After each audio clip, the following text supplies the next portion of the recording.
Hürmetli vatandaşlarım, leksiyalarımızı başlayımız.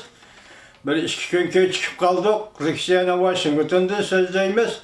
Yani şu kameranın avazı meselesi bunun için beni geçirenler vatandaşlar. Bugün bu şekilde bir haber leksiya sözleydiydim. Bugün Tisağ 2019 yıl. 9. ayının 24. günü haftaga Seyşembe hürmetli vatandaş. Bugünkü vaziyet doğrusuz işe kelime sözleştin. Burun ben bir vatandaşımdan salamını tapşırıp aldım. Kızım salamet olun. Allah sizge her kandak vakti yardımcı olsun hürmetli kızım. Gayillerinizge, ümitlerinizge Allah tilektaşlık bildirsin. Ve şundakla digininizdek Allah nisip kılsın.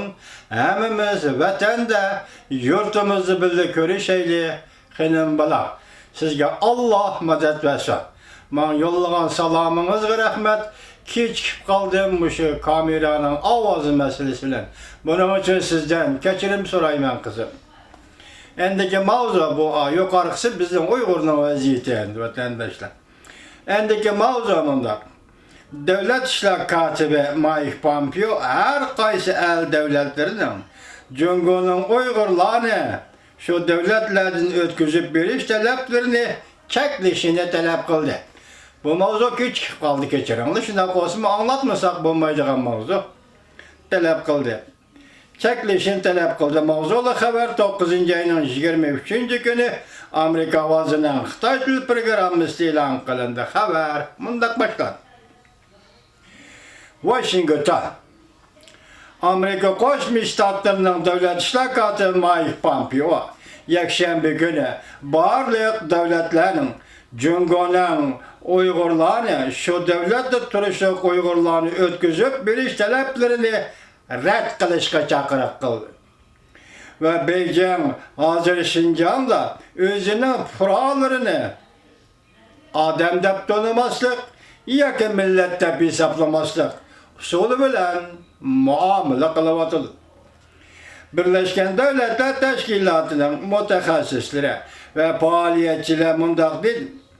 Irak, Şincan rayını da müstemlik Uyguristan'da kem degende 1 milyon Uygur ve başka Müslüman az sallık milletler cezalar gereken nezarband kılındı. Devlet İşler Katibi Mike Pompeo muhbirlara mundak görsetti. Terörizm meselesi tedirici düşünülüşü gerek. Cungo'nun Şincan'da yolu koygan bastırı siyasetinin terörizm bilen hiç kandak alakası yok. Bu Cungo'ca fıralarını fıradep tanımaslık, milletini millet dep tanımaslık usuludur.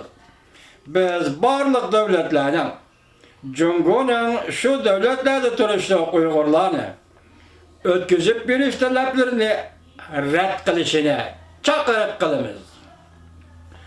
Devlet İşler Katibi Mike Pompeo Muşeheb'de New York'ta Birleşken Devletler Teşkilatı'nın umumi yığını başlanıştın burun 5 Orta Asya devletleri Türkmenistan, Kırgızistan, Özbekistan, Kazakistan, Tacikistan katarlık devletler Taşkı İşler Ministerleriyle uçraşkan deyin kiyen yukarı kadar bayanat kıldı ya ki fikir bayan kıldı.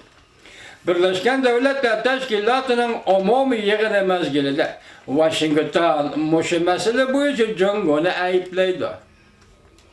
Muşu mesele bu için Cungo'nu ayıplaydı. Hazır karısak cümle söz ibarele Birleşken Devletler Teşkilatı'nı sözlengen cümle söz ibarele anca kattık emez.